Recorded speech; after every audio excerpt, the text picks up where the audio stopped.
안녕하십니까. 세부 쉬운 번째 시간입니다. 이번 시간에는 뇌하고 세부 알고리즘에 대해서 총정리를 해보도록 하겠습니다.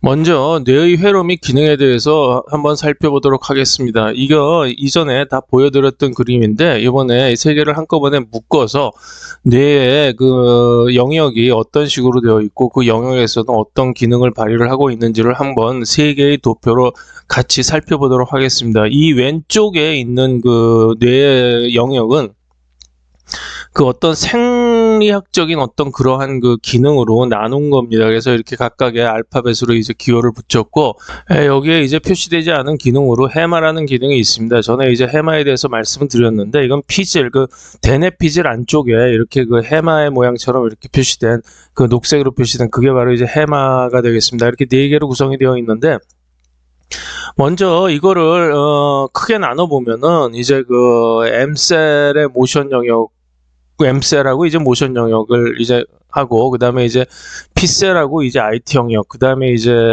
기초 처리 영역, 이제 세 개를 더해서 이거 이제 네 개로 이제 구성이 되는 거지요. 그래서 이 각각의 영역을 이제 그 갤런트 교수가 그 펑션 단위로 해서 이제 나눠서 그린 게 있습니다. 그게 이제 여태까지 너무 많이 보여드렸던 그림인데 그 그림이 바로 이거죠. 여기서 보시면은 이제 그 왼쪽에 이제 M셀하고 모션을 디텍션하는 이제 영역이 있고, 오른쪽에서는 이제 그 P셀하고 이제 그 IT 즉 물체의 형태를 파악하는 그런 기능이 있고요. 그 다음에 이제 아래쪽에 이렇게 그 기초적인 처리를 하는 영역이 있습니다. 이렇게 네 개로 구성이 되어 있는 것이 바로 이제 뇌의 구성이라고 보시면 되겠습니다.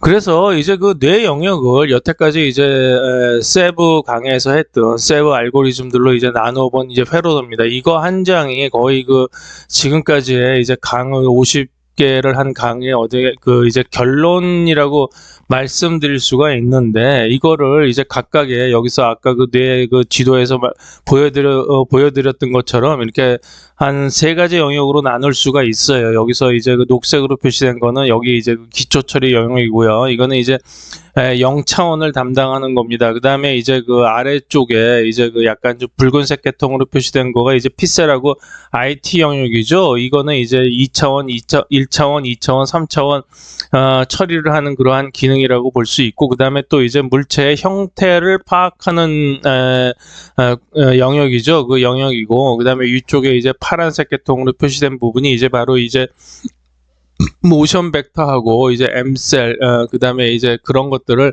처리를 해서 이게 서로가 이제 정보를 교환한다. 이렇게 영역으로 나눠볼 수가 있습니다. 그런데 여기서 이제 중요하게 보셔야 될 것은 이제 처음에 이 기초 처리 영역에서는 주로 이제 그 픽셀 단위로 이제 처리가 이루어집니다. 그래서 픽셀 단위로 처리가 이루어져서 물체의 경계선 같은 거를 구하는 영역이고요. 그거를 이제 1차원으로 계속 이제 그 밀어 넣지요. 그래서 1차원에서는 이제 그 선들 즉 이제 에지들을 서로 엮어서 1차원 선으로 이제 묶어내고요. 그다음에 그 묶어낸 거를 2차원에서 이제 여기서는 이제 실러브라고 이제 워드로 나눠지는데, 이거는 계속 말씀드렸듯이 이제 비주얼 실러브라고 비주얼 워드입니다. 그러니까 그 일반 그 문장 해석을, 문장 인식을 할 때 그런 거하고 이제 그 유출을 해서 이런 식으로 세브에서는 부른다고 이제 말씀을 드렸죠. 그래서 이거는 2차원 처리를 해서 2차원 패턴들을 이제 추출해내는 부분이고요. 그 다음에 여기서 이제 명암 이미지를 쭉 이쪽으로 끌고 와서 2차원에 있는 그 선 패턴들에다가 명암 이미지를 더하면은 이제 3차원 단문, 그러니까 이게 단문이 이제 심플 센텐스인데, 이제 3차원이라고 하는 거는 여기서 이제 그 센텐스라고 이제 표시를 했죠. 그래서 이제 그거보다 간단한 이제 센텐스를 얘기할 때 간단한 이제 그 3차원 어떤 그 전에 말씀드렸듯이 그라디언트나 이제 뭐 에지 이런 부분들을 다 디텍션을 해서 그 패턴들을 다시 이제 그 서브젝티브 컨투어로 보내는 겁니다. 그래서 이제 서브젝티브 컨투어 이쪽으로 들어가는 부분이 전부 이게 피드백 되는 부분이라고 보시면 돼요. 이 위쪽의 부분은 이제 순방향으로 계속 이제 올라가는 그런 부분이고, 이쪽에서는 이제 만들어진 패턴들 중에서 이제 그 골라서 이제 그 가장 확률이 높은 것들만을 프로세싱해 나가는 그런 이제 루트라고 보시면 됩니다. 그래서 그거를 세서나 같은 거를 다 엮어서 하여튼 그런 정보까지 다 합쳐가지고 이제 문자 인식이 또 이루어지고 3차원에서 그 다음에 명암 이미지를 가지고 이용해서 빛하고 그림자도 이제 추출을 해냅니다. 그리고 그러한 모든 정보들을 다 이용을 해서 여기서 이제 센텐스에서 이제 그 물체하고 카메라 위치라든가 방향이라든가 그런 것들을 다 해서 엑스파라까지 다 내는 그러한 거가 이제 이쪽에 P셀 영역으로 이루어질 수 있고요. 그 다음에 이제 M셀 영역에서는 이제 블랙 앤 화이트, 여기서 BW 이미지를 이용을 해서 모션 벡터를 검출을 하고 그 모션 벡터를 기준으로 해서 이제 패턴을 분석을 합니다. 전에 말씀드렸지만 패턴이라는 거는 가장 기본적인 패턴은 움직임이 똑같은 단위끼리 엮는다고 말씀을 드렸죠. 그래서 그거를 이제 아래쪽에 이제 P셀 영역으로 알려주고 그 다음에 이제 거기서 모션 벡터가 나오면 거기에 따른 3차원 거리도 다 분석을 하고 그래서 그거에서 공간 좌표 이런 것들을 다 엮어서 이쪽에 있는 그 물체 인식에 도움을 주는 어떤 그러한 식으로 이제 구성이 되어 있습니다. 먼저 이제 기초 처리 영역부터 살펴보죠. 아까 말씀드렸듯이 기초 처리 영역에서는 이제 입력된 그런 이미지를 상대로 어떤 그런 계속 물체의 경계선을 뽑아낸다고 말씀드렸죠. 그래서 물체의 경계선은 이제 작은 것부터 이제 큰 소세대로 이렇게 뽑아내는데 그거를 이제 담당하는 거가 이제 RF라고 했습니다. 그래서 RF 영역은 이제 가장 작은 헤어라인을 검출하는 이제 심플셀서부터 해가지고 점점 이렇게 커지게 되어 있는데 여기서 보시면 이거 전에 말씀드렸던 건데 이거를 이제 보라색의 이제 이 빗살무늬처럼 된 거 요걸 이제 세선이라고 말씀드릴 수가 있고요. 그 다음에 이제 그거보다 좀 더 큰 이제 까만색 선은 그거보다 좀 더 큰 RF에서 이제 잡히는 거고 여기서 이제 초록색 선은 그거보다 더 큰 RF 그 다음에 이제 파란색 선은 그거보다 더 큰 RF에서 이제 각각 잡히는 건데 여기서 심플셀은 이제 까만색의 네모로 표시가 됐죠. 표시를 해놨습니다. 심플셀은 저희도 말씀드렸듯이 이런 식으로 헤어라인을 잡는 거가 있고 그 다음에 이제 물체의 경계 부분을 잡는 이런 두 가지 부류가 있는데 여기서 헤어라인은 폭이 거의 없다라고 보는 거는 심플셀 하나로 이런 식으로 쭉 잡히고요. 그 다음에 이제 폭이 약간 있는 거 이런 것들은 이제 심플셀 두 개로 잡힙니다. 양쪽으로 왔다 갔다 하면서 이렇게 잡히죠. 그래서 그렇게 잡히면서 이게 더 커지면은 이제 이런 이런 면이 되는데 이제 노란색의 면이 되는 거는 이제 심플셀들이 경계선을 쭉 둘러싸면서 둘러싼 것들이 이제 경계를 이루고 그것들을 이제 전부 다 이제 좀 더 큰 RF로 이제 포함되면서 그렇게 포함되면은 그쪽 RF 크기 정도에 해당되는 물체가 이런 식으로 잡혀서 이제 추출이 되는 겁니다. 그래서 RF라는 거는 이렇게 빨간색으로 나타냈는데 이렇게 작은 RF서부터 이제 보라색의 어떤 큰 RF까지 이렇게 표시가 되는 거죠. 그래서 여기서는 지금 이제 보라색까지 한 4개 정도로 이제 색깔별로 그렸고 이거 당연히 이 노란 면을 추출하기 위해서는 더 큰 RF가 있어야지 되는 거죠. 이제 그런데 이제 물체가 너무 화면 전체에 해당되는 물체를 하려고 그러면은 너무 이제 큰 RF가 표시가 되겠죠. 그 다음에 이제 스케일 개수도 이제 굉장히 많아질 겁니다. 그래서 제가 전에 말씀드렸듯이 이제 신의 해법이라고 말씀드린 게 물체가 화면에 꽉 차면서 커지게 되면 될수록 그거는 이제 해상도를 낮추면서 화상도를 낮추면은 이제 물체를 이제 좀 더 이제 줄일 수가 있기 때문에 사이즈를 줄일 수가 있기 때문에 그 사이즈 줄인 거를 기존의 작은 RF 상으로 밀어 넣어서 이렇게 구할 수가 있다. 이런 식으로 이제 말씀을 드렸었어요. 그래서 여기서는 이제 편의상 제가 이제 이 스케일은 1, 2, 3 3개밖에는 세 개밖에 그냥 그리지 않았습니다. 근데 스케일이라는 거는 3개만 있는 거가 아니라 여기서 보라색이 벌써 스케일 4로 나가죠. 필요한 만큼 스케일을 잡으면 되는 겁니다. 그래서 전에 말씀드렸듯이 스케일이 몇 개냐라고 하는 거는 한 화면에서 한꺼번에 동시에 처리할 수 있는 해상도의 개수다. 이렇게 말씀드렸었습니다. 그래서 이제 그렇게 생각해서 스케일 수를 정하시면 되고요. 물론 이제 스케일 수가 시스템에 따라서 다를 수도 있는 거예요. 그리고 예를 보면 이제 도구 이제 동물이나 사람의 또 그런 거는 또 스케일 수가 다를 수가 있기 때문에 그거는 시스템마다 처리하는 방식마다 좀 다르게 설정하시면 된다. 이렇게 말씀을 드렸었습니다. 그러면 여기서 이제 가장 중요한 거가 이제 서브젝티브 컨투어인데, 이 서브젝티브 컨투어라는 거는 뭐냐면은 이제 그 RF, 즉 컨텍스트 범위를 넓혀가면서 그 비슷한 류를 이제 그 추출해내는 거죠. 그래서 그거를 이제 그룹핑하는 기능인데, 이거는 기능은 굉장히 단순합니다. 근데 기능은 단순하지만 계산량이 엄청나죠. 그래가지고 패스웨이, 즉 그 포워드 패스웨이 그 쭉 가면 그런 과정마다 계속적으로 그 어떤 그 서브젝티브 컨투어 기능이 일어납니다. 그런데 뇌에서는 그렇게 되어 있어서 포워드 패스하고 뇌에서는 백워드 패스라는 것 자체가 그렇게 특별하게 구분이 되어 있진 않아요. 근데 그렇게 하면은 그 프로그램하고 알고리즘을 딸 수가 없기 때문에 저희 그 세브에서는 그 편의상 이제 서브젝티브 컨트롤라는 거를 모듈을 묶어서 이 백워드 패스웨이를 이제 그 피드백 부분이죠. 그거를 이제 분리를 해낸 겁니다. 그래서 여기서 이제 이루어지는 이제 어떤 기능이 있느냐 이거를 보면은 뭐 간단하게 얘기하면 이제 왼쪽 이게 전에 말씀드렸던 건데 왼쪽하고 같은 거예요. 그러니까 비슷한 무리들은 보면은 거기 묶을 수 있는 인테그랄 거의 그 동질성의 그런 거죠. 그런 것들은 이제 윗구역을 한꺼번에 묶는 거고, 아래쪽은 이질성을 갖는 겁니다. 그래서 이거가 색깔이 다르다든가 아니면은 방향이 다르고 그다음에 모양의 형태가 다르고 그다음에 이제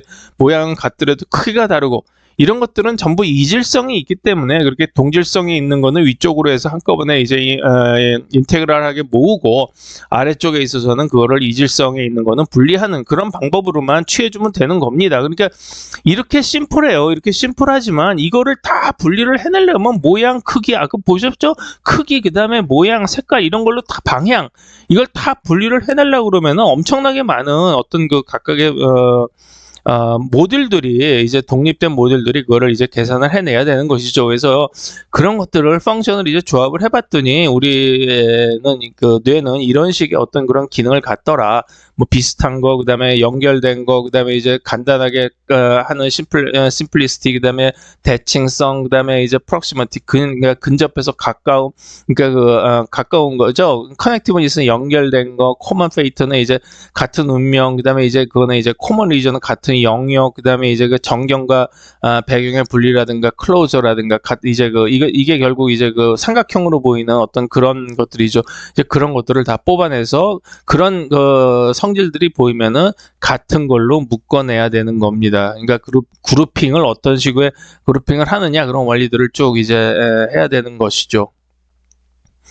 그래서 이제 서브젝티브 컨투어의 예를 보면은 점선이 어떻게 이제 엮여지느냐를 한번 살펴보도록 하죠. 이미지는 이런 식으로 되어 있는데 이게 우리 눈에는 이제 그 멀리서 보면 이게 좀 약간 좀 직선처럼 이제 보이는 거예요. 그런데 이게 지금은 면적이 있죠. 그래서 면적이 있지만 심플셀 있어서 이렇게 심플셀로 싸기에는 좀 그렇지만, 이거는 이제 그 설명을 드리기 위한 거니까 각각의 이제 심플셀들이 하나씩 둘러싸죠. 그거 이제 둘러싼 거를 이제 좀 더 큰 RF에서 2개씩 엮고, 그거를 좀 더 큰 아래 녹색 RF에서 다시 또 이제 그 엮인 거를 또 엮고 다시 엮어가다 보면은 여기서는 이제 하나의 RF에 통합이 되면서 이거를 일직선처럼 이제 간주를 한다. 간주는 아니죠. 이제 점들의 모임인데 그렇게 간주를 해서 볼 수 있다라는 거를 이제 표시해 놓은 거고요. 그다음에 이제 약간 두께가 있는 선들은 이제 양쪽으로 이렇게 심플셀들이 둘러싸겠죠. 그래서 그거를 이제 그 빨간 RF들이 그거를 이제 묶고, 양쪽에 있는 심플셀들을 묶고 그걸 이제 더 큰 RF들이 묶어서 두께가 있는 어떤 하나의 선으로 보는 그런 방식으로 보는 원리를 말씀드린 거죠. 그래서 두 번째를 보시면 이제 면인데, 면들도 마찬가지로 그 면의 경계면들을 전부 심플셀들이 이렇게 둘러쌉니다. 그래서 둘러싸서 이게 꼭 무슨 그 세포의 지질막처럼 이렇게 보이는데 뭐 그런 식이라고 생각을 하셔도 돼요.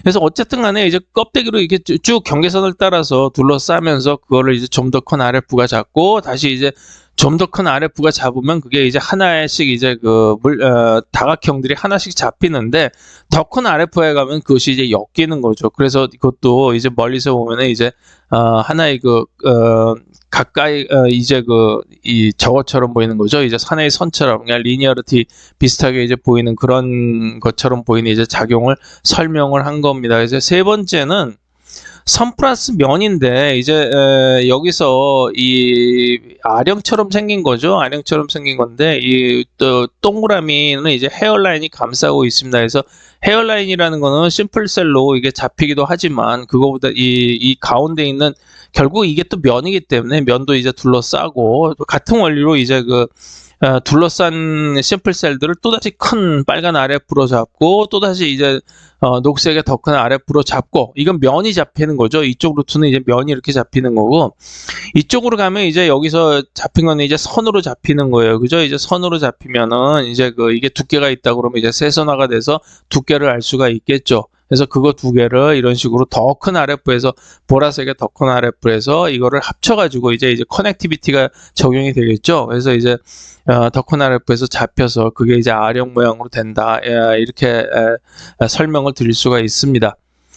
그 다음에 이제 두 번째로 이제 PCL and IT 영역을 보시는데 이게 이제 PCL IT 영역은 이제 그 1차원, 2차원, 3차원 세 개가 있죠. 그래서 이제 1차원을 먼저 말씀을 드리면 아까 0차원에서 픽셀 단위로 이제 그 물체의 경계선을 구한 것들이 이렇게 쭉 들어옵니다. 스케일 1, 2, 3에서 이제 컨투어 명암까지 쭉 들어오면은 그거를 이제 평화를 거쳐서 이제 알파벳을 추출하게 되는데 스케일마다 전부 다 각각의 알파벳을 추출을 하는 거죠. 그래서 이제 그 알파벳들이 이런 식으로 쭉 경계선이 이렇게 추출이 되고 그거를 이제 그 경계선에 이게 클로즈드 패스이기 때문에 이제 그거를 이제 그 경계선을 따라가면서 공률을 측정을 해보면 이런 식으로 이제 나온다고 거를 전에 계속적으로 말씀을 드렸습니다. 여기서는 이제 공률에 대한 거는 생략을 하고요. 설명은 생략을 하고 이게 이제 한 가지 여기서 이제 그 의문이 듭니다. 그러니까 여기서 지금 보면은 여기서도 보시면 이렇게 그 마름먹경의 이제 그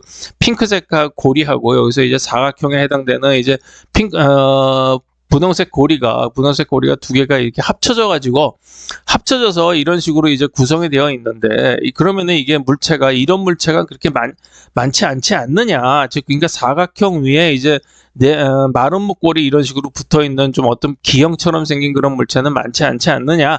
근데 이렇게 붙여가지고 들어가면 되겠느냐라고 이제 생각을 하실 수가 있을 거예요. 그러니까 그러니까 앞으로 진전하는 패스 쪽에서는 이게 계속 그냥 그대로 갑니다. 그대로 가는데 문제는 뭐냐면 뒤쪽에서 이런 패턴은 거의 안 나오기 때문에 확률이 굉장히 낮아요. 그래서 확률이 낮은 패턴은 중간에서 자연도태에서 그냥 사라지게 됩니다. 그러니까 이런 거는 사라지게 되고 여기서 이제 우리가 또렷또렷하게 보이는 그런 패턴들만 살아남아서 그런 패턴들이 이제 확률이 높아서 살아남은 다음에 그게 이제 이쪽 아까 말씀드렸듯이 이 패스를 통해서 확률이 높은 그 패턴들만 서브젝티브 컨투어로 들어오면서 이 서브젝티브 컨투어에서는 기존에 있는 어떤 패턴들, 즉 확률이 높은 패턴들과 그 다음에 이제 입력된 패턴들 중에서 비교를 해서 입력된 패턴들 중에서 이런 것이 이게 맞는 것 같다. 는 거를 이제 추측을 하는 거죠. 그래서 예를 들어서 보면 이렇게 두 개가 붙은 패턴은 사라지고 이쪽으로 이제 들어오는 패턴들은 주로 많이 쓰이는 이 사각형 패턴, 이제 다른 쪽에서 많이 해서 확률이 높아졌겠죠. 사각형 패턴하고 마름모 패턴이 이제 각각 따로 들어오게 되는 거죠. 그래서 여기서 들어온 패턴을 비교를 해보면은 이게 각각 서브젝티브 컨트에서 비교를 하다 보면은 여기서 마름모 패턴은 요건 마름모 패턴일 것 같아. 그러면 요것만 요것대로 떼어내고 그 다음에 요거는 이거는 사각형 패턴일 것 같아. 그러면 요거는 사각형 패턴대로 따로 떼어내서 그런 식으로 그쪽 패스는 이쪽으로 아래쪽에서로 흘러가는 그런 식으로 이루어진다는 것을 알아두시면 됩니다. 그러면 이제 컨투어 추출에 대해서 말씀을 드리겠습니다. 이제 이거는 전에도 말씀드렸던 건데 맨 처음에 이제 망막의 구조나 그다음에 카메라의 구조는 전부 이제 바둑판 구조이기 때문에 물론 이제 망막의 구조는 육각형 구조예요. 조금 이제 카메라 CCD하고는 좀 이제 다르죠. 그래서 어쨌든 그 CCD 측에서 일어나는 그런 구조는 이렇게 바둑판 모양이기 때문에 그거가 이제 이렇게 8방향으로 이제 커넥티비티 즉 그러니까 연결이 되게 돼요. 그래서 그것들을 이제 8방향으로 이렇게 쭉쭉 가는 걸로 방향으로 연결한 거를 이제 에지 바라고 말씀드렸고요. 그래서 이제 8방향이고 에지 세그먼트들은 여기서 어디서 이제 여기서 이제 겹치죠? 겹쳐가지고 이제 서로가 이제 교차하는 그런 지점에서부터 다시 교차하는 지점까지 그거를 이제 에지 세그먼트라고 말씀을 드렸어요. 그래서 그 에지 세그먼트들을 전부 이제 어떤 패곡선으로 엮은 거를 이제 에지 루프라고 말씀을 드렸는데, 이제 그러한 것들에 의해서 이제 뭐 점 모양도 나오고 그다음에 라인 모양도 나오고 뭐 이제 여러 가지가 나오고 디스크 모양도 나오고 이제 이렇게 나오게 되는 겁니다. 근데 이제 라인이라는 거는 몸에 이제 가늘고긴 에지 루프로 말씀드렸고, 이제 페이스는 이제 라인이 아닌 에지 루프, 그 다음에 포인트는 면적이 매우 작은 이제 10이나 20 정도 그런 페이스라고 이렇게 정의를 했었습니다.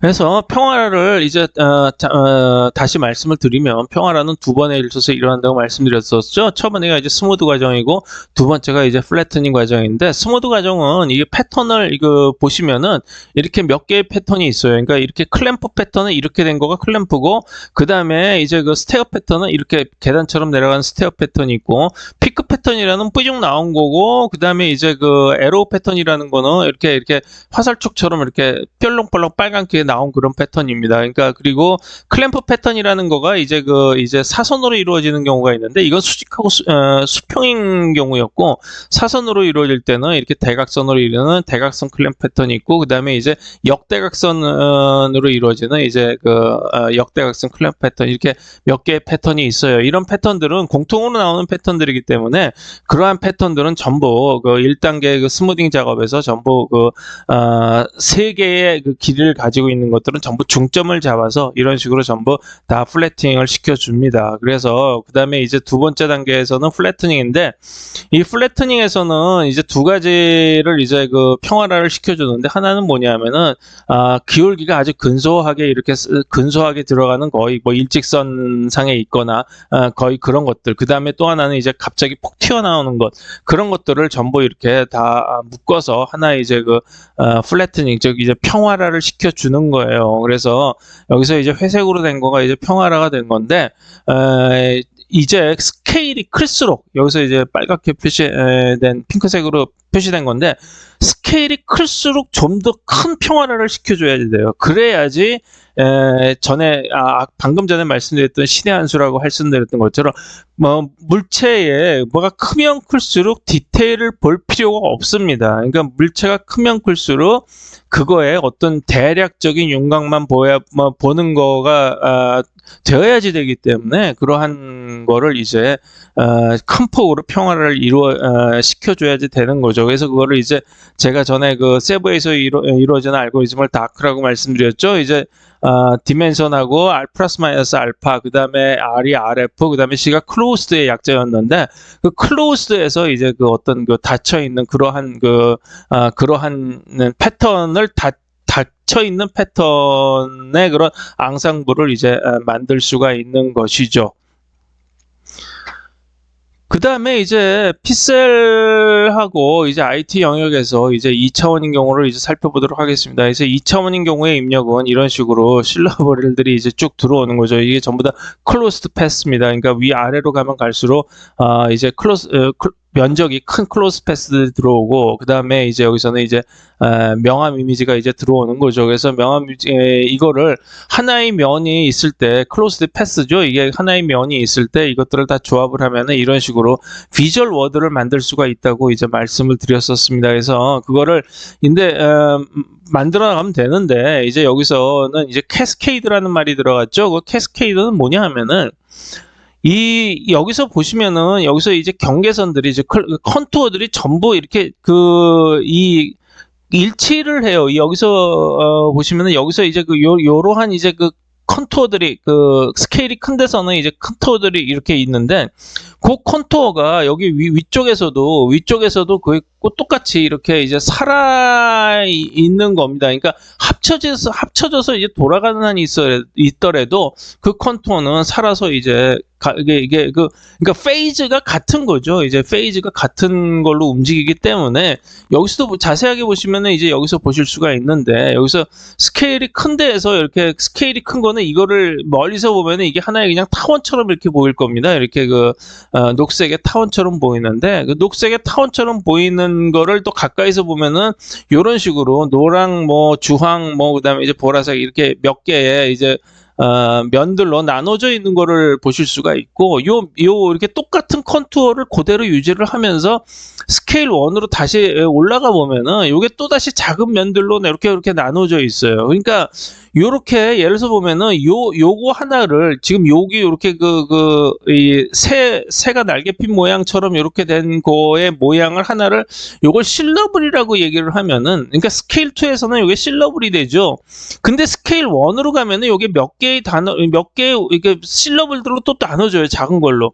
그러니까 여기서 보시면은 이게 100에서부터 101, 102, 103에 요게 하나의 요런 실러블로 보면은 요게 더 한 단계 위로 올라가면 요게 4개로 나눠진다 이거죠. 여기서도 보시면은 요게 하나, 두 개, 세 개, 네 개, 다섯, 여섯, 일곱, 여덟, 9개. 9개의 실러블들로 나눠져 있는 거예요. 그러니까 이러한 요렇게 새 날개핀 모양 같이 된 이러한 모양은 요러한 실러블들이 있는 워드로 구성이 될 수가 있다는 거예요. 그러니까 다시 말씀드리면은 이 새 모양은 실러블 1에 가면은 이게 워드가 되는 거고, 실러블 2에서는 이게 그러니까 다시 말씀드릴게요. 그러니까 새처럼 되어 있는 그 모양은 스케일 1으로 가면 이게 워드가 되는 거고, 그러니까 9개의 면으로 구성된 워드가 되는 거고, 스케일 2로 와서는 이게 하나의 면으로 된 실러블이 되는 겁니다. 그러니까 캐스케이드라는 게 그래요. 그래서 실러블 이 스케일을 2개씩 아래 위로 엮어가면 요거하고 엮고, 요거하고 엮고, 그렇게 엮어가면은 그게 계속 위로 올라갈수록 면들이 나눠지기 때문에 그 나눠진 거를 하나의 워드로 잡으면 된다는 얘기예요. 즉 다시 말씀드리면 요 실러블은 이렇게 하나, 두 개, 세 개, 네 개, 다섯, 6개의 실러블들로 구성이 되어 있고, 요 작은 또 하나의 실러블은 요 안에 있는 9개의 실러블들로 이루어진 워드가 되는 거죠. 이게 이제 2차원의 패턴을 이런 식으로 이제 구성을 하는 겁니다. 그래서 이거를 2차원의 패턴을 구성을 하고 나면은 여기다가 명암을 더하면은 이제 3차원이 되는 거죠. 그래서 이렇게 3차원까지 가면 이제 3차원 패턴을 분석할 수 있는 거예요. 근데 여기서 이제 실러블하고 그다음에 이제 명암 이미지를 더해서 컨투어까지 다 살펴보면 여기서 이제 Zdepth라는 거를 얻어낼 수가 있어요. 그러니까 Zdepth하고 그다음에 이제 디스턴스는 약간 다릅니다. Zdepth는 뭐냐 하면은 같은 물체네요. 디스턴스는 물체가 다른 것들끼리 공간상에서 다른 위치에 존재하는 거를 디스턴스라고 그러고, Zdepth는 뭐냐 하면은 같은 물체 내인데 서로 깊이가 다른 거예요. 여기서 보시면은 이건 아래쪽으로 내려가고 이건 위쪽으로 올라와 있죠. 이거는 이제 Zdepth로 따지는 거예요. 그래서 이거는 Zdepth가 아래로 내려간 거고 이거 위로 올라가는 거. 여기서 털신 같은 경우도 이렇게 감겨 있는 경우도 마찬가지예요. 위에 감겨 있는 거는 Zdepth가 더 높은 거죠. 그래서 이러한 어떤 그러한 같은 물체 내에서 Zdepth는 여기서 같이 처리를 해서 얻어내는 걸로 그렇게 되어 있습니다.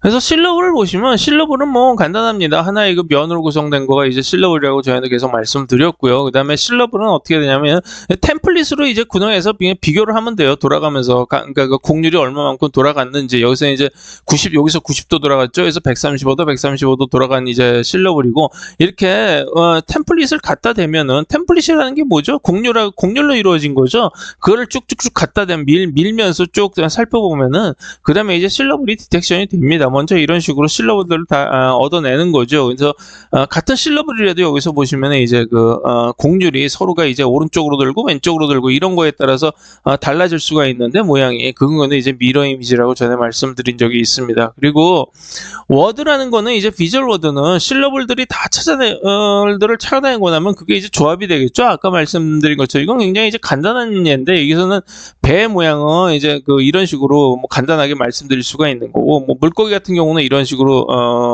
구성이 되겠죠. 똑같이 이제 삼각형으로 간단하게 구성되어 있는 어떤 그런 경우만 살펴본 예입니다. 그래서 문제가 있는 경우에는, 무늬가 있는 경우에서는 이제 RF를 적용을 한다고 말씀드렸고요. RF를 적용을 하면서 이제 작은 무늬서부터 이제 뽑아내야지 됩니다. 그리고 차폐가 있는 경우는 이제 서브젝티브 컨투어를 적용을 해서 이제 초클래스를 이용해야 된다. 이렇게 말씀드렸었습니다. 옛날에. 그래서 이제 피셀하고 IT 영역에서 이제 3차원을 이제 드디어 이제 조립을 하게 되는데 3차원은 이제 3차원을 구성하는 이제 알파벳들을 보면은 크게 이제 세 가지가 있다고 말씀드렸죠. 하나는 이제 그라디안트고 그다음에 이제 하나가 모서리고 그다음에 이제 코너가 있고. 그래서 이 명암이 쭉 이제 변하는 그런 과정으로 3차원 패턴에서는 RF에 이렇게 중간에 이제 막대를 이제 그렸었죠. 그래서 이제 막대라는 거에 이제 직각 방향으로 이제 그레이 레벨이 이제 쭉 변하게 되는 거죠. 이제 모서리에서는 한쪽 일방향으로 이런 식으로 뭐 까만색이었다가 회색이었다가 이제 하얀색으로 변하고 이렇게 하는 거를 보실 수가 있고, 코너에서는 이제 모서리가 두 개가 나옵니다. 그러니까 그런 두 개가 나오면은 이런 식으로 이제 코너라고 보시면 되는 거고, 그라디안트라는 거는 이제 모서리 방향은 같은 이게 쭉 이어지는데 이게 한꺼번에 이렇게 탁 변하는 게 아니고 천천히 변하는 이제 그게 이제 그라디안트 패턴이라고 보시면 돼요. 그래서 그러니까 종 모양 같은 경우에서는 이런 식으로 쭉 이제 RF들이 잡는다는 거죠. 그래서 이제 잡아서 전에 서브젝티브 컨투어에서 방금 전에 말씀드렸던 것처럼 이제 또 더 큰 RF로 잡고 더 큰 RF로 잡아서 이제 보라색처럼 더 큰 RF로 잡으면 이게 종이구나, 이거는 뭐 원뿔이구나, 이거는 뭐 사람 얼굴이구나, 이런 식으로 이제 알 수가 있다는 겁니다. 그래서 중간에 있던 어떤 그런 중간 색깔의 RF들은 여기서 생략을 하고 작은 RF에서부터 큰 RF가 잡히는 것까지만 이제 3차원 비주얼 알파벳이 뭐냐라는 걸 이제 설명을 드렸던 거예요. 그래서 그라디안트를 인식하는 원리를 보시면 이제 여기서처럼 물결무늬처럼 이제 좀이라고 성기고 이렇게 되는 건데, 여기서는 이제 이게 뎁스하고 같이 나오는 거예요. 왜냐하면은 물체를 위에서 본 경우하고 이제 앞에서 정면에서 본 경우하고 이제 이 물결무늬가 달라지죠. 좀이라고 성기고 이렇게 되기 때문에 이거는 저에도 이제 말씀드렸지만 이제 이러한 그라디안트 모양을 가지고 3차원 물체를 이제 파악을 하는데, 여기서 보시면 이제 예를 든 게 똑같은 그라디안트라고 하더라도 이건 이제 세선을 구해 보면 여기서 이제 평행선이 되고 여기서 이제 테이퍼 형태가 이제 나오는 거죠. 그래서 이제 테이퍼 형태가 나오면은 이게 원뿔처럼 이렇게 쭉 아래쪽은 크고 위쪽은 이제 조밀하고 이런 식으로 되는 거구나. 이건 명암 이미지에서의 RF를 적용을 시킨 경우죠. 이거 전에 다 이제 말씀을 드린 거고, 이제는 종합적으로 그냥 한번 살펴보는 거니까 이렇게 좀 더 디테일을 보시려고 그러면 이전 강의를 보시면 될 것 같습니다. 그래서 3차원에서 빛이 달라지면 이제 3차원 오목별로 달라지는데, 우리가 이런 것들을 전부 다 이렇게 똑같은 사람 얼굴로 인식을 하는 거는 전에 말씀드렸지만 뭐라고 말씀드렸냐면 2차원 패턴이 같기 때문에 그래요. 그러니까 3차원의 이제 명암 패턴은 달라지지만 2차원에서의 어떤 그러한 2차원 선으로 이제 컨투어로 이루어진 2차원 패턴은 전부 동일하기 때문에 우리는 이거가 같은 패턴으로 인식을 하게 되는 겁니다. 그렇지만 3차원 오목별로가 역시 달라지게 되겠죠. 물론 3차원 빛의 방향이나 이렇게 명암이 달라지게 되면은 좀 다른 느낌을 주는 거는 뭐 당연한 거고요. 그래서 이제 3차원에서 가장 이제 힘들고 어려운 게 뭐냐면은 이제 엑소입니다. 오리엔테이션. 이게 사실 이제 우리는 목이 이제 돌아갔다거나 이제 사람이 이제 움직인다 해서 팔다리가 왔다 갔다 할 때 움직이는 걸 다 볼 수가 있어요. 그런데 지금 현재 딥러닝에서 하는 인공지능 같은 경우는 그런 것까지 훈련시키기에는 너무 많은 자원이 들기 때문에 그런 건 다 생략을 하고 그냥 뭐 대충 팔다리가 움직인다, 뭐 어디로 움직인다는 모르겠고 그다음에 움직인다, 뭐 사람이 대충 걷고 있다, 뭐 이 정도만 이제 알고 있는 거죠. 근데 이제 우리 사람들은 이런 거를 다 구별을 해낸다고 전에 말씀을 드렸죠. 그래서 이제 엑소 같은 경우는 첫 번째가 이제 이 물체를 조이스틱으로 생각하라고 말씀을 드렸어요. 그래서 이제 조이스틱에 이제 틸트하고 그 다음에 X축의 오프셋, 그러니까 X축이 얼마만큼 돌아갔느냐, 여기서 파이만큼 얼마만큼 돌아가는 거죠. 돌아가서 돌아간 다음에 그게 어느 쪽 방향으로 이제 틸팅이 되었느냐, 3차원 틸팅에 관해서 하는 거를 이제 전에 말씀드린 적이 있습니다. 그리고 물체뿐만이 아니라 카메라도 앵글이 돌아가기 때문에 디스턴스도 변하고 그러기 때문에 카메라도 하나의 물체라고 생각을 해서 잡아줘야지 그거에 카메라 화면에 담긴 거를 전부 두 개의 위치하고 오리엔테이션을 비교해서 화면을 구해낼 수가 있다. 이렇게 말씀을 드렸었습니다.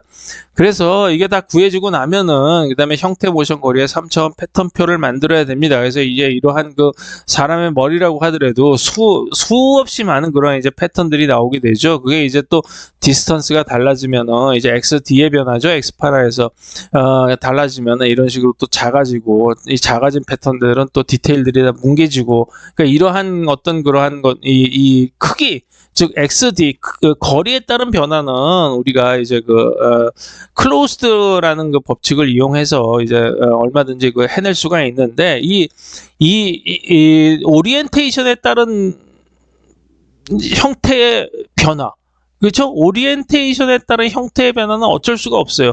모든 패턴을 다 가져야 됩니다. 그러니까 오리엔테이션에 따른 그런 형태 패턴은 전부 다 대줘야 돼요. 이거를 전부 RF로 전부 다 대줘야 해서 이거에 대한 것도 이런 것들에 대한 그런 모든 패턴을 전부 다 머릿속에 가지고 있어야 된다.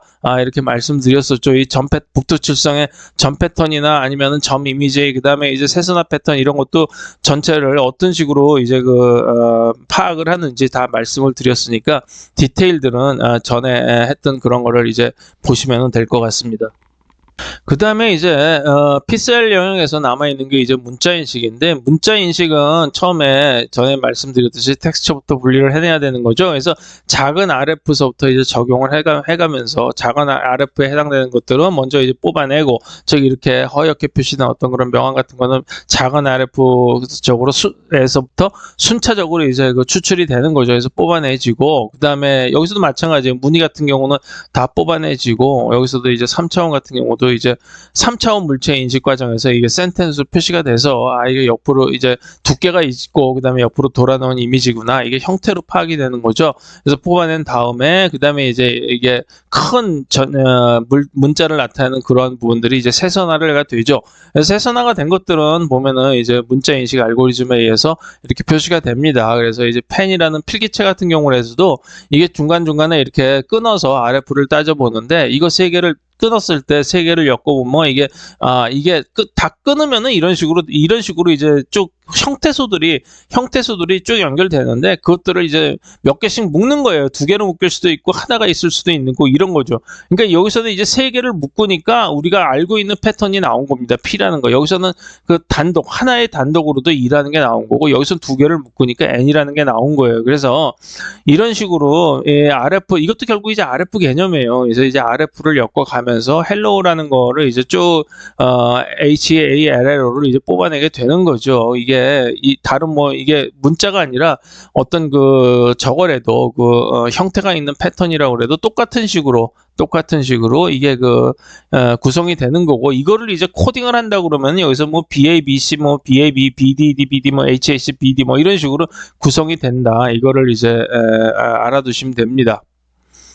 그리고 이제 M셀이 있는데 M셀하고 이제 모션 영역이 되는데 그거는 이제 계속 많이 말씀드렸죠. 그래서 모션 벡터라는 거는 이제 이전 이미지에서 현 이미지하고 이제 모션 양이 얼만큼 다르냐 하는 거를 이제 비교를 해서 모션 벡터를 구성을 하는 건데 이게 같은 물체는 이제 모션 벡터가 비슷할 가능성이 많다 이렇게 말씀을 드렸죠. 그래서 이제 모션 벡터를 검출을 해보면은 같은 모션 벡터를 공유하고 있는 이제 영역들은 이렇게 쭉 이런 식으로 나와요. 그러니까 여기서 이제 쭉 길거리에 있는 여기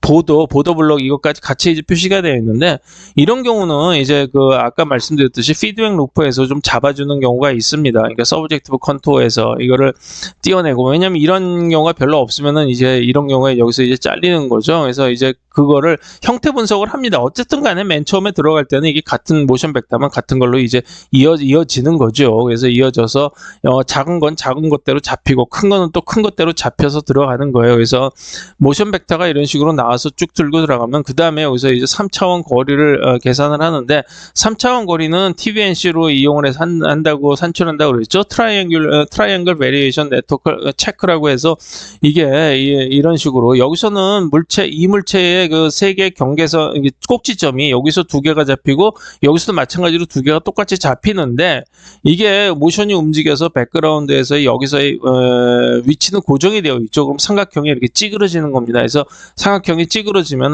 이거는 앞에 이쪽하고 이쪽은 다른 거구나라고 이제 판단이 돼서 이제 거리가 이쪽이 앞쪽이 보이니까 이제 이게 앞에 있다 이런 식으로 판단이 돼서 좌표하고 이제 공간 배치를 이제 정하게 되는 거예요. 근데 이거는 뭐 수도 없이 많이 본 그림이지만 여기서 다시 한번 정확하게 말씀드리고 싶은 거는 뭐냐면 좌표라는 것은 실제적으로 실제적으로 물체의 위치들이에요. 그러니까 우리가 지금 어떤 그 장소에 가서 거기가 우리가 원점을 꼭 나는 조개를 타격으로 정할 거야. 이런 식으로 해가지고 원점을 정하고 X좌표는 어디로 가고 Y좌표는 어디로 가고 이런 식으로 이제 정한다기보다는 이제 우리는 보통 물체가 대충 뭐 이건 여기 있었고 이건 여기 있었고 대충 이게 방 안에서도 뭐 책장은 여기 있었고 뭐 의자는 여기 있고 그저 액자는 여기 걸려 있었고 이런 식으로 이제 보통 그 기억을 하잖아요. 그런 식으로 하는 그 물체의 위치들 자체가 컨스텔레이션이 되면서 그 컨스텔레이션 자체가 이제 좌표가 되는 거죠. 그래서 이제 카메라 좌표라는 거는 우리 이제 눈이기 때문에 우리 눈이 내가 어디서 본다는 거는 뭐 자동적으로 우리가 그 생체적으로 인식을 하게 되는 거니까 그거는 이제 뭐 당연히 자동적으로 잡히는 거죠. 이제 그래서 다시 한번 말씀드리지만 좌표라는 거는 물체들의 그냥 공간 배치다. 이렇게 알고 계시면 됩니다. 그래서 XP하고 XO를 검출을 하는데 이제 우리가 뭐 MV가 없는 경우는 거의 없죠. 그리고 이제 그래서 이제 MV 패턴 분석도 계속 말씀드리지만 이제 P셀하고 M셀과의 이제 기량 작용을 통해서 이루어지는 거죠. 그래서 같은 이제 RF 영역에서 여기서 세 개 색깔의 이제 영역으로 이제 그 모션 벡터가 같은 걸로 잡힐 수가 있어요. 여기서는 이제 빨간 부분, 머리에 해당되는 빨간 부분, 여기 몸통, 그다음에 여기서는 태엽 부분, 여기서는 이제 다리 부분, 이게 좀 모션 벡터가 다른 부분들을 이제 RF로 동그라미로 표시를 해놓은 건데 그거를 이제 패턴을 이제 추출을 하게 되겠죠. 그래서 이제 패턴을 추출한 다음에 이게 이 패턴이 머리에 이런 패턴이 있을 수가 있다 픽셀에서 그러고 나면은 다시 그거를 OK해서 잡고 다시 거기에 대한 거를 또 각각의 컨퍼메이션이 이루어진 어떤 그러한 패턴들을 또 다시 합쳐서 다시 이제 하나의 커다란 하나의 물체로 합치는 그런 과정이라고 보실 수가 있어요. 그래서 여기서는 이제 이거 움직이는 경우 여기서는 이제 약간 입이 달라지는 어떤 그런 경우를 이제 보신 건데 같은 원리로 이제 쭉 서로가 돕고 서로가 기량작용 같은 거를 통해서 그러니까 돕고 아닌 거는 또 밀치고 이런 식으로 해서 이제 모션 벡터들을 이제 정확한 그 패턴들을 추출해 나가는 그런 과정이죠. 근데 패턴이라는 거는 이제 아까 3차원까지 말씀을 드렸는데 정확히 말씀드리면 이제 모션까지 하면 이제 4차원 패턴표가 됩니다. 그래서 패턴이라는 거는 이제 화면에서 이렇게 하나의 윈도우, 즉 평면 윈도우에 들어가는 것만이 아니고 그거가 이제 여기서 쭉 시간적으로 이게 프레임이죠. 시간적으로 쭉 이어지는 이렇게 쭉 이어지는 이런 어떤 그런 이 면체, 그러니까 이러한 어떤 이 공간을 이용한 어떤 그러한 것까지 다 한꺼번에 이런 식으로 움직임까지 포함을 해야지 이게 이제 4차원 패턴을 가지고 있는 겁니다. 그래서 물체가 정확하게 맞으려고 그러면 움직임이 있을 때는 4차원 패턴, 즉 시간에 해당되는 4차원 패턴까지 들어맞아야지 이게 같은 패턴이다 라고 인식을 하게 되는 거예요. 그러니까 예를 들어서 내가 철수라고 알고 있는 사람이 갑자기 이상한 게 걷고 말도 안 되는 떼굴떼굴 구른다든가 이런 식으로 굴러가고 전혀 사람 같지가 않은 행동을 하게 되면은 철수 아닌가? 이런 식으로 생각을 하게 되죠. 왜냐하면 이게 시간적인 어떤 4차원 패턴이 맞지 않기 때문에 평소에 이제 그 사람이 하고 있던 행동의 패턴하고는 맞지 않기 때문에 그렇게 생각을 하게 되는 거죠. 그래서 패턴이라는 거는 항상 이제 4차원으로 따져야 된다. 이렇게 말씀드릴 수가 있어요. 그리고 이제 마지막 남은 게 이제 해마인데 이제 해마라는 거는 이제 뉴런 집단끼리의 입후문들의 연결이라고 이제 말씀드렸어요. 그러니까 이거는 거시적으로 보는 거죠. 우리가 이 펑션이라는 게 있어요. 그러니까 지금 같은 컵이라도 컵 모양은 무지무지 다양하게 있죠. 그 다양하게 있는 것들을 전부 우리는 모양이 아무리 달라도 전부 컵이라고 인식을 합니다. 그래서 그걸 어떻게 컵이라고 인식을 하느냐라는 거는 어떻게 이 해마에서 작용을 하는 거예요. 그래서 해마라는 거는 이제 뭐 우리가 들어오는 모든 정보, 오디오 정보라든가 그다음에 장소 정보, 그다음에 형태 정보, 그다음에 하는 행동 그런 것들을 전부 조합을 해서 그거를 이제 뭉텅이 단위로 따지는 거예요. 이게 되면 이게 되고 이게 되면 이게 되고 이런 식으로 해서 서로가 이제 그 어떤 마크로 즉 마이크로하게 따지는 게 아니라 모양이나 뭐 어떤 그런 색깔 이런 걸 따지는 게 아니라 그걸 하나의 그 전체적인 집합으로 묶어서 그거를 큰 틀에 있어서의 이품문으로 따지는 거예요. 그러니까 결국은 컵이라는 거는 따져 보면은 거기다가 물을 담아서 입에다가 대고 물을 들이키더라라는 이제 그러니까 예를 들어서 보면 이게 상상 단위죠. 뭐 어떤 컨테이너가 있는데 여기다가 물을 담고 그다음에 물을 담아서 이품으로 들어가면 우리가 뭐 쭉 입에 대고 그거를 마시고 해가지고 그게 우리가 갈증을 해소를 해주더라. 아 그러면 그게 이제 컵이구나. 라는 거를 이제 이 부분으로 연결시키는 어떤 그 논리의 과정이 이제 해마에서 담당을 하는 겁니다. 그래서 여기서도 이제 아까 그 말씀드린 거를 이제 말씀드렸는데 물을 담는 거 포죠. 어떻게 담든지 주전자에서 담든 아니면은 뭐 컵에서 담든 아니면 수도꼭지에서 담든 뭐 하여튼 담는 거예요. 그 담는 과정이 하나가 이제 기능이고 그다음에 또 하나는 입에 대고 마시는 거죠. 그 입에 대고 마시는 어떤 그러한 기능이 두 개가 이제 이러한 기능들을 수행하는 거는 전부 다 컵이다. 근데 컵 중에서도 뭐 이런 경우는 이제 우리가 컵이라고 얘기를 안 하고 이제 뭐 사발이라든가 이렇게 얘기를 하는데 이거는 특별하게 우리가 분리를 해서 어떤 실이득이 있을 경우 그런 경우는 같은 기능이라고 그래도 이름을 달리할 수가 있는 거죠. 그래서 이제 그러한 거를 매크로하게 따져서 어떤 기능 위주로 나누는 거 그런 거를 이제 해마가 담당을 하고 있다. 이렇게 말씀드릴 수가 있습니다.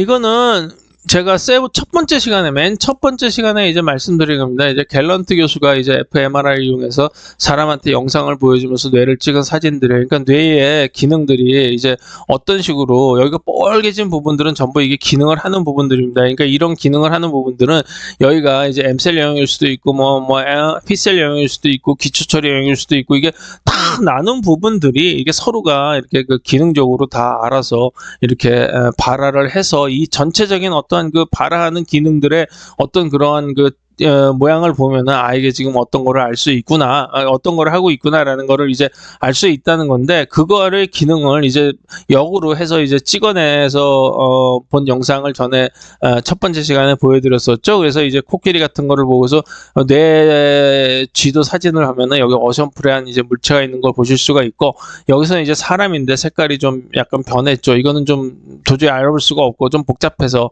이렇게 좀 복잡한 거는 그러니까 여기서는 이제 단순 물체들이 하나씩 있는 건데 비행기고 있는 건데 이렇게 복잡한 걸수록 지금 여기서 보면 영상이 전혀 이상하게 나오고 있어요. 왜냐하면 디테일들을 다 잡아내지 못했기 때문에 그런 거예요. 그러니까 이제 그 아까도 말씀드렸지만 딥러닝 같은 경우에서도 보면은 만약 이런 경우를 계속 이게 애매하게 훈련을 시키면은 이게 도대체 공장 굴뚝인지 아니면은 이게 알파벳인지 뭔지 배인지 이걸 알 수가 없는 거예요. 그렇기 때문에 우리는 대충이라도 이게 지금 W에 저고 여기 T자가 있고 여기서 나무 같은 게 있고 이런 거를 좀 그래도 구분해낼 수가 있는데 그런 것들 하나도 못하는 거죠. 그래서 이런 식으로 이제 흐리멍텅하게 나오는 겁니다. 그래서 이제 사실 물체인식에 있어서 디테일이 없으면은 결국은 어떤 자율주행이라든가 이런 거에서 실수를 할 수밖에 없어요. 그래서 이제 세간의 말로 그런 게 있죠. 악마는 디테일에 있다고. 사실 물체 인식에서도 악마는 디테일에 있습니다. 그래서 이제 마지막에 총정리된 거를 이제 정리를 해보겠습니다. 그래서 뇌는 그게 기초 처리 영역하고 P셀, IT 영역하고 그다음에 M셀 앤 모션, 그다음에 해마 4개 영역으로 나누고요. 그다음에 기초 처리 영역에서는 망막상의 이미지를 칼라와 흑백 그리고 스케일별로 나누고 세선화와 더불어 물체의 경계선도를 추출한다 이렇게 되어 있고요. P셀 앤 IT 영역에서는 앞의 경계선들을 컨투어로 묶고 그 다음에 평화를 해서 알파벳과 실러블로 추출합니다. 이 과정에서 컨투어들은 이제 서브젝티브 컨투어 모듈로 넘어가서 게슈탈트 원리에 해당되는 여러 가지 조합들을 향하게 되는데 이는 단순하지만 이제 엄청난 계산량이 필요가 되는 부분입니다. 그래서 킬러빌들은 비주얼 워드들로 캐스케이드하게 엮게 되면 캐스케이드는 아까 말씀드렸죠. 스케일 두 개씩 엮어가면서 이제 필업을 하고 워드를 이제 묶어 나가는 과정입니다. 그리고 워드의 그레이 레벨과 컬러를 더해서 3차원 비주얼 단문들을 만들어내고 이제 이 비주얼 심플 센텐스입니다. 그러니까 단순한 어떤 그런 3차원 패턴들을 나타내는 거죠. 그것들을 다시 엮어서 최종적인 물체에 해당되는 비주얼 센텐스를 만들어내는 게 이게 어떤 그 물체죠. 한 독립적인 물체를 나타내게 되는 거예요. 이 과정에서 빛과 그림자를 추출하고 세선들을 엮어서 문자 인식을 하게 된다. 그리고 이제 엠셀하고 이제 모션 영역에서는 MV 모션 벡터를 구해서 같은 모션 벡터들을 갖는 영역끼리 묶어서 이제 패턴을 만듭니다. 이 패턴들은 이제 픽셀 영역들에 전달돼서 물체의 경계선을 파악하는 데 도움을 주며 또한 MV들을 모션 벡터들을 이용해서 거리 계산을 한 다음에 이 위치들을 모아서 좌표를 만든다. 이렇게 말씀을 드렸습니다. 그래서 그리고 마지막으로 해마에서는 추론과 기능을 담당하고 기억을 위한 인덱싱을 한다. 여기까지 이제 하면은 이제 세부 50까지 해서 이제 그 뇌에서 일어나는 모든 기능들은 다 정리가 된 것 같습니다. 그러니까 이 기능들은 어디에 뭐 참고 서적이나 어디 뭐 논문에 나와 있는 거를 제가 요약한 게 아니고 제가 십몇 년 동안 이거를 연구를 해가면서 프로그램을 짜고 또 검증을 해보고 이런 식으로 해서 이거밖에 이런 식으로 갈 수밖에 없다라는 거를 도출을 해서 말씀드린 겁니다. 그래서 여기까지 해서는 이제 그 세부 50에 이제 프로그램의 알고리즘이라든가 그다음에 뇌의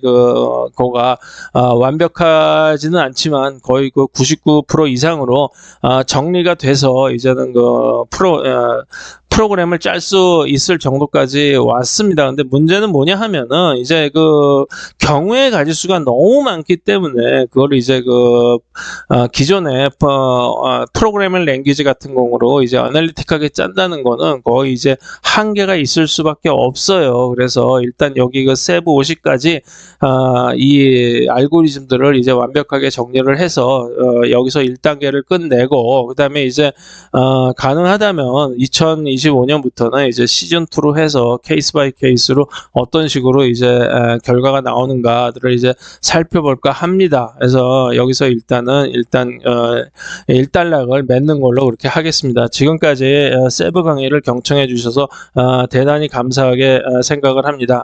감사합니다.